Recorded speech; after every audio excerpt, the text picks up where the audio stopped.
Hi, everyone. This is acyuta-bhava from Nightlight Astrology, and today we are going to take a look at the new moon in Cancer. So, happy new moon, everybody.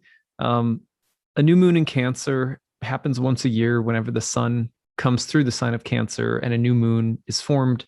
The sun and the moon are always in a conjunction when a new moon is formed. And as someone who was born during Cancer season, of course, it's always kind of one of my favorite new moons of the year. But this new moon cycle will feature a lot more intensity than usual because of the full moon that will happen. What I should say is that as the full moon is happening, you're also going to get the tension of the sun opposing Pluto. So I'll show you what this looks like. I'm going to walk this new moon through all 12 houses based on your rising sign and give you a sense of where the kind of where the action is at for you in the lunation cycle ahead. So I'm going to put the real-time clock for starters. And I'm just using the traditional 7 in my view for now. Really just going to focus on the placement of the sun and the moon in Cancer as the roots or origin of the potential action in the lunation cycle ahead. But for 1 minute, I want to put Pluto in just to show you what's going to happen. So as the lunation cycle is built, first of all, you're going to see that here we are on Friday into Saturday, July 10th, July 9th into the 10th. You can see the new moon forming in the sign of Cancer. And then what we're going to see is between the first quarter moon and the full moon, there's going to be a pretty explosive amount of drama as the sun moves through the opposition to Pluto. So watch how this unfolds. So we'll take this forward. Once we get to the first quarter moon in Libra, there we see the sun squaring the moon as the moon has departed from their conjunction. The first square it makes always the first quarter moon. Moon is half lit, half dark. As that's happening, the sun is opposing Pluto.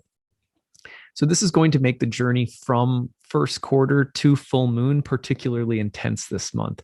And that's because when you have the light building on the waxing half of the moon cycle, it's a very developmental dynamic period of each lunar cycle.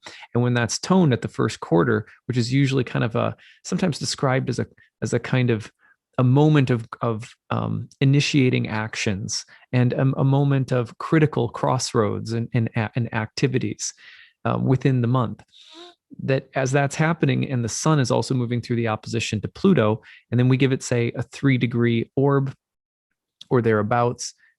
If I just take this forward a little bit further, well, the sun is still about 3 degrees out from Pluto at 28 Cancer. That's when we're starting to see the moon come into being full.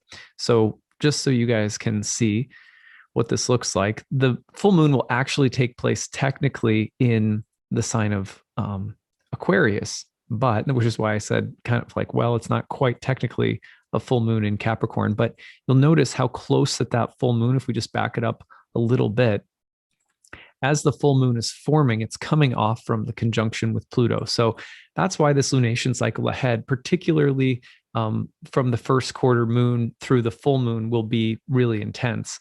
So we're looking at about July 23rd for the full moon. So you're looking at probably this cycle starts on the 9th. So you could just span it out and say between the 9th and the 23rd, you're going to see this developmental tension.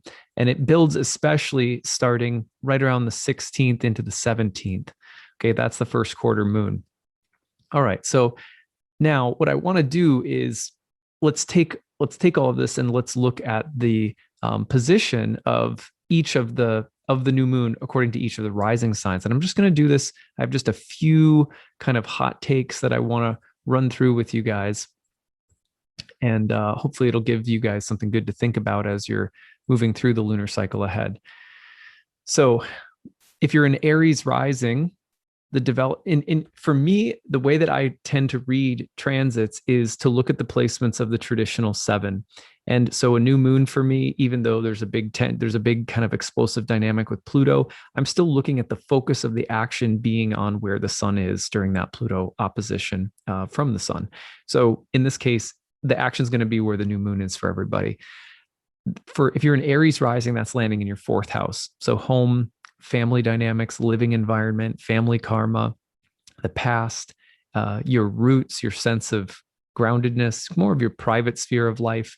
So watch for those things to be particularly potent. And again, if you kind of want to time it out, that the most dynamic tension comes between, say, the 16th, 17th, and the 23rd, 24th of this month. All right, let's move it forward to Taurus rising. Taurus rising, still, the third house was called the joy of the moon, and it's a very lunar house insofar as it speaks to the environment around us, like the water is to the fish. So if you think about some very dramatic changes happening in the environment around you, this could be your mind or body, could be siblings or neighbors or your neighborhood or community. It could be something happening, to a change of routine, something changing in the way that you do things every day. But watch for some pretty dynamic changes in the environment around you, the mental and emotional environment, especially. Okay, so we're going to move forward to Gemini rising. Now, if you're a Gemini rising, we're putting this into the new moon is falling into your second house. Places an emphasis on money, finances, resources, business, and perhaps some tie-in also with the lunar themes of family or home, or the more emotionally vulnerable places in life with the Cancer new moon. So financial changes, emphasis on business and assets and resources. So watch for that to be the topic if you're Gemini rising. We put this into the first house if you're a Cancer rising, and we're seeing an emphasis on the body, the mind, the personality, the physical appearance or characteristics. So it's very personal in the first house, very psychological. Could draw into the topic of relationships just by virtue of the fact that the opposition to Pluto will happen in the seventh. So there can be personal changes that are somehow being motored or powered by relational changes. Well, let's go forward to Leo rising. Leo rising is going to put the new moon in Cancer in the 12th house, which can be a place that is in your emotional blind spot, let's call it. Things that are coming up that you aren't necessarily as conscious of or consciously aware of.